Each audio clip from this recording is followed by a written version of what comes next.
ఇంట్లో ఉన్నప్పుడు ఏదో తెలుగుదేశంతో విభేదిస్తాడు. ఆయనకు ఇంకోటి ఏంటంటే తనకి గ్యాప్ లేదు అనేది అర్థమైపోయింది.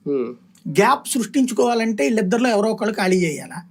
ఆ ఖాళీ చేయడం, చంద్రబాబుని ఖాళీ చేయించడం మన వల్ల కాదు. ఎందుకంటే ఆయన చేతిలో పేపర్లు ఉన్నాయి, టీవీలు ఉన్నాయి, వ్యవస్థలు ఉన్నాయి. ఏ ఏ వ్యవస్థలు అయితే రాజ్యాంగబద్ధ వ్యవస్థలు ఉంటాయి అందులో కూడా ఆయన మనుషులు ఉంటారు. ఆయన ఎవడు ఏం పీకలేడు.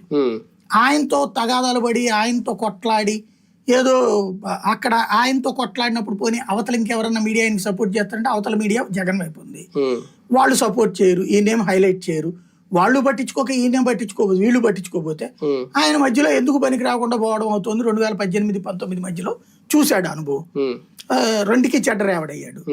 అలాంటి సిచ్యువేషన్ లో ఇవాళ ఒక కంఫర్ట్ గా ఇవాళ అదే మీడియా ఒక రాజున పవన్ కళ్యాణ్ ఈయనకి ఏం చేతొచ్చు, ఈయనకి అసలు రాజకీయం ఏం తెలుసు అని మాట్లాడుతూ రాసినటువంటి వాళ్ళు ఇవాళ దేవుడు అద్భుతం అని రాస్తున్నారు. అంటే పోయిన చోట ఎత్తుక్కున్నాడు, సాధించాడు ఆయన.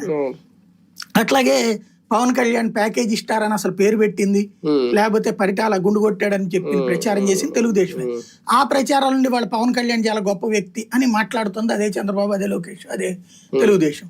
కాబట్టి అట్లాంటిది అంటే తను ఎక్కడైతే కోల్పోయాడో, ఏమైతే కోల్పోయాడో ఆత్మగౌరవాన్ని, ఆత్మాభిమానాన్ని, ఇవన్నీ కోల్పోవడానికి కారణమైన మీడియా, రాజకీయం, ఇవన్నీ ఆయనకి ఈ రోజున మళ్ళీ రివర్స్ అయ్యి తననే ఎత్తున పెట్టుకుని ఆయన్ని అభిమానిస్తున్నాయి, ప్రేమిస్తున్నాయి, ప్రొజెక్ట్ చేస్తున్నాయి.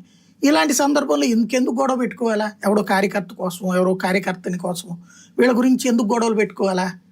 కాబట్టి ఇంకోటి అసలు ఈ స్ట్రాటజీనే కంటిన్యూ అంటే రేపు పొద్దున ఇప్పుడు చంద్రబాబుని ఎవరైతే అభిమానించారో తటస్థులు, అది తన వైపుకి వస్తుంది అనేటటువంటిది ఒక ఫీలింగ్ తో ఉన్నారు.